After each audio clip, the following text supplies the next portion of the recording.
Друзья мои, всем привет! С вами Дина и канал Коллекция рецептов. Сегодня будем готовить очень мягкий и нежный летний фруктовый пирог. Такая выпечка всегда отличается свежим оригинальным вкусом, перед которым невозможно устоять. Для начала приготовим тесто. В чашу выкладываем 100 граммов мягкого сливочного масла.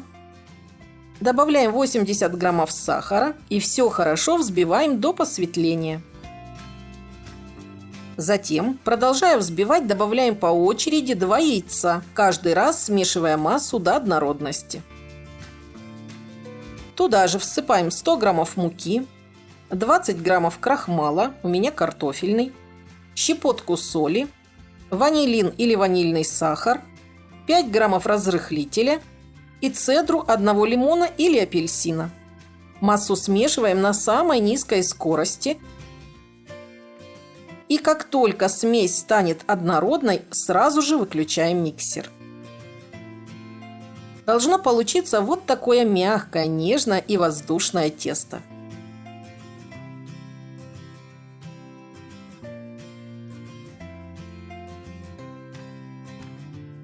Выпекать пирог будем в разъемной форме диаметром 23 сантиметра, которую я предварительно смазала мягким сливочным маслом и присыпала мукой. Выкладываем тесто в форму и равномерно его распределяем с помощью силиконовой лопатки.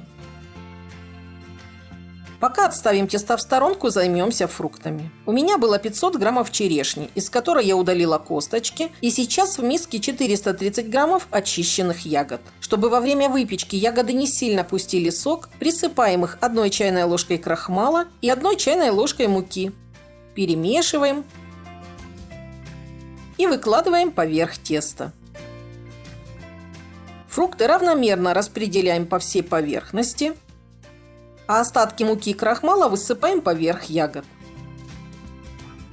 Остается приготовить крошку, так называемый штрезель. В отдельную миску всыпаем 80 граммов муки, 50 граммов сахара, щепотку ванилина, перемешиваем и добавляем 50 граммов сливочного масла. Если масло холодное, разотрите массу руками, а если, как у меня, мягкое, перемешайте ложкой до получения однородной масляной крошки.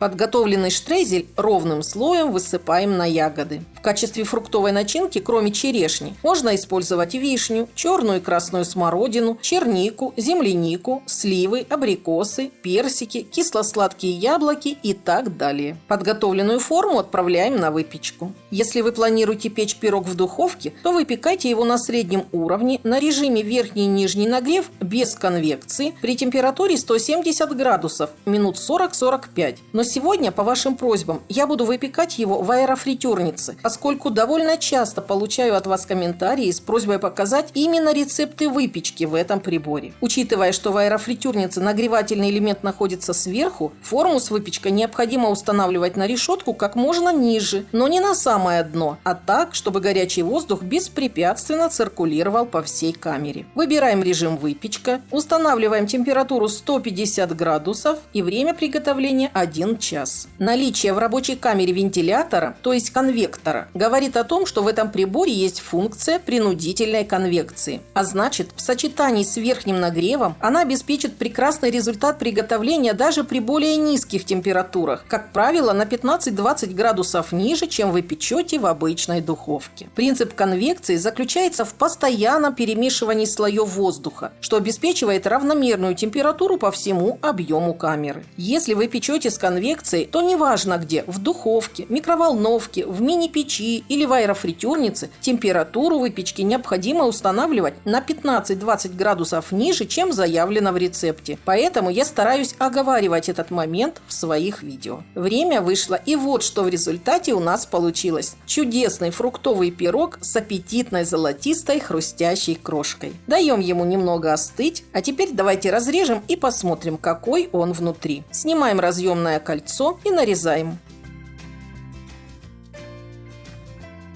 Пирог очень мягкий и нежный. Отлично режется, к форме не прилип и прекрасно снимается. Донышко замечательно пропеклось. Он не подгорел ни сверху, ни снизу. Одним словом, результат как из духовки. Друзья, я очень надеюсь, что, посмотрев это видео, вы без труда сможете повторить этот рецепт, используя любое устройство для выпекания, в том числе аэрофритюрницу. Желаю вам удачной выпечки и приятного аппетита! Если это видео было вам полезным, ставьте лайк. А у кого остались вопросы, задавайте их в комментариях. Подписывайтесь на YouTube-канал «Коллекция рецептов», чтобы получать оповещения о выходе новых видео. У меня на канале есть плейлисты «Сладкая выпечка», а также «Готовим в аэрофритюрнице». Кому интересно, посмотрите. Ссылки на экране и в описании. С вами была Дина. До новых встреч, до новых рецептов.